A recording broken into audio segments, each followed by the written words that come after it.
Assalamualaikum warahmatullahi wabarakatuh.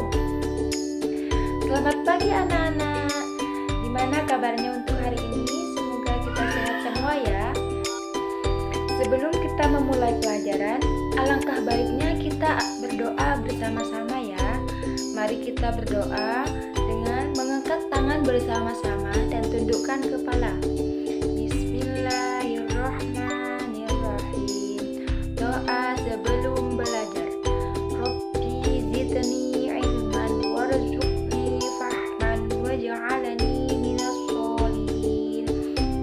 Artinya, ya Allah, tambahkanlah aku ilmu dan berikanlah aku karunia agar dapat memahaminya, dan jadikanlah aku masuk ke dalam golongan orang-orang yang soleh. Amin. Nah, sebelum pembelajaran kali ini, Ibu akan membacakan tujuan terlebih dahulu. Nah, tujuan pembelajaran pada pagi hari ini yaitu yang pertama, Ibu berharap kita dapat mengelompokkan hewan berdasarkan jumlah kaki. Dan yang kedua, Ibu berharap kita dapat memberikan contoh-contoh dari hewan-hewan tersebut. Dan yang terakhir yaitu Ibu harap kita dapat mengelompokkan hewan berdasarkan habitatnya. Nah, sebelum Ibu mulai pembelajaran kali ini, Ibu akan membahas materi yang telah Ibu sampaikan di pertemuan sebelumnya. Apakah anak-anak yang di rumah sudah siap mengikuti pembelajaran dari Ibu? Jangan lupa ya, untuk anak-anak yang di rumah, sediakan buku dan tulis apa yang kalian dapat dari pembelajaran yang kita pelajari hari ini. Sebelum itu, Ibu akan membahas materi sebelumnya, yaitu mengenai pengelompokan hewan berdasarkan jumlah kaki. Nah, ada yang ingat materi tentang ini? Baik, Ibu jelaskan. Nah, yang pertama yaitu berkaki dua. Hewan berkaki dua adalah hewan yang memiliki satu pasang kaki di tubuhnya. Contohnya ada itik, ayam, bebek, dan lain sebagainya. Dan yang kedua yaitu hewan berkaki empat.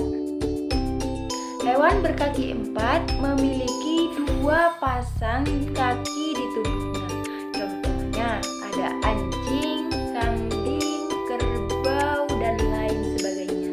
Dan yang ketiga yaitu hewan berkaki enam. Hewan berkaki enam memiliki tiga pasang kaki di tubuhnya. Contohnya dari hewan ini adalah lalat, lebah, capung, dan lain sebagainya.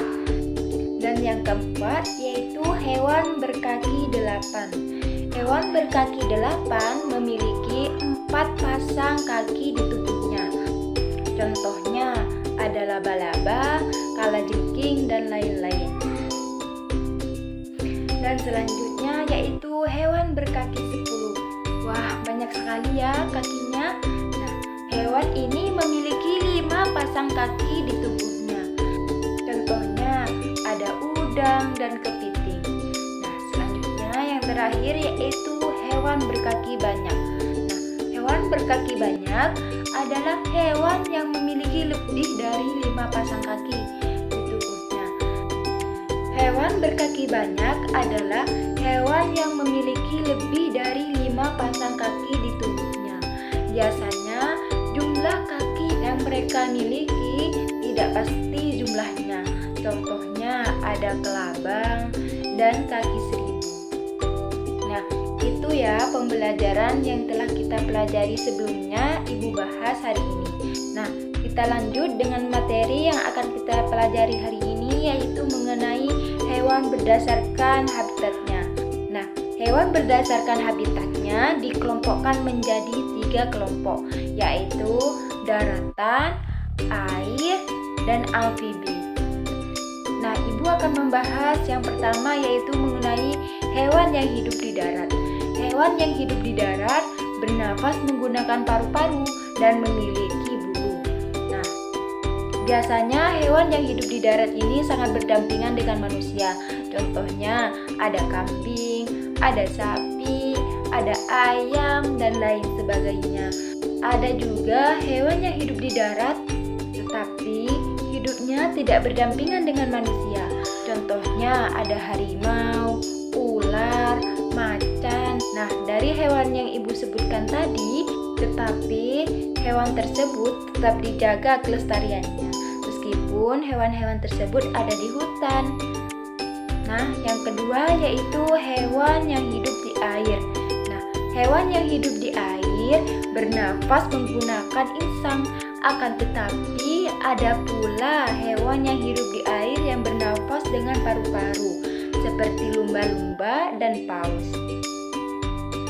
Sedangkan hewan yang bernafas menggunakan insang contohnya adalah ikan tongkol, ikan bandeng, ikan koi, dan masih banyak lagi. Nah, hewan yang hidup di air terbagi menjadi 3 macam berdasarkan jenis airnya.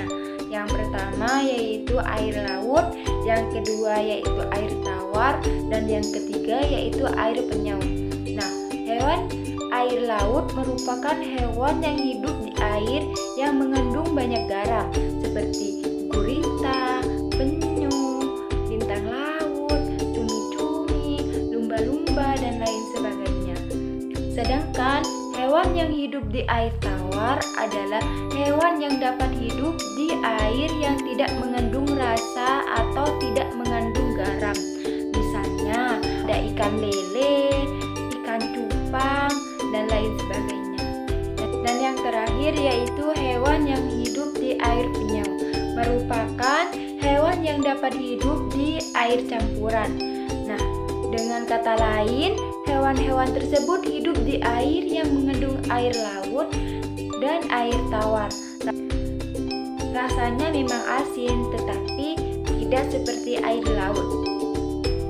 Nah, sedangkan contoh dari hewan yang hidup di air penyau ada kepiting dan ikan bandeng. Dan materi yang terakhir yaitu hewan amfibi. Nah, hewan amfibi merupakan hewan yang bertulang belakang yang hidup di 2 tempat. Nah, yaitu di air dan di daratan.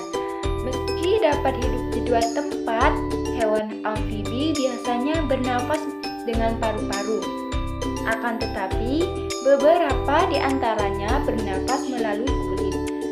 Hewan amfibi merupakan hewan vertebrata yang mengalami proses metamorfosis, di mana bentuknya bisa berubah-ubah di setiap fase hidupnya, yakni dari telur hingga hewan dewasa.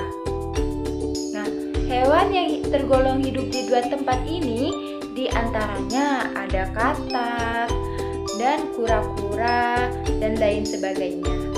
Nah, semoga dari pembelajaran yang telah Ibu sampaikan tadi bisa bermanfaat untuk anak-anak Ibu yang di rumah.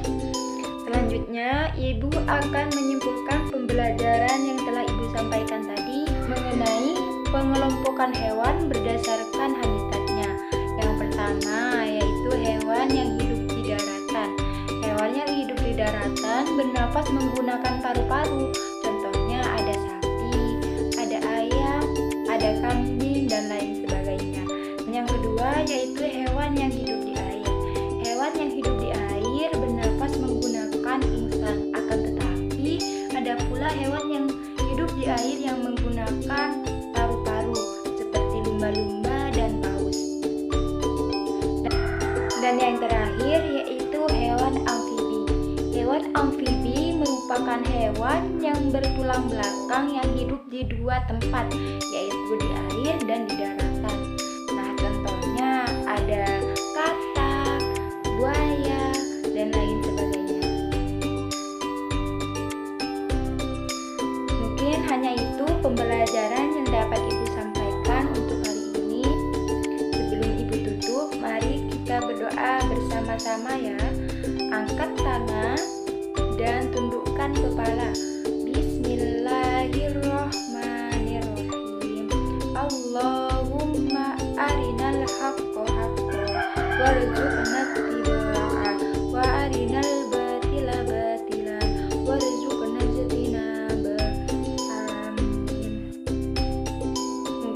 hanya itu pembelajaran yang dapat Ibu sampaikan untuk materi kali ini.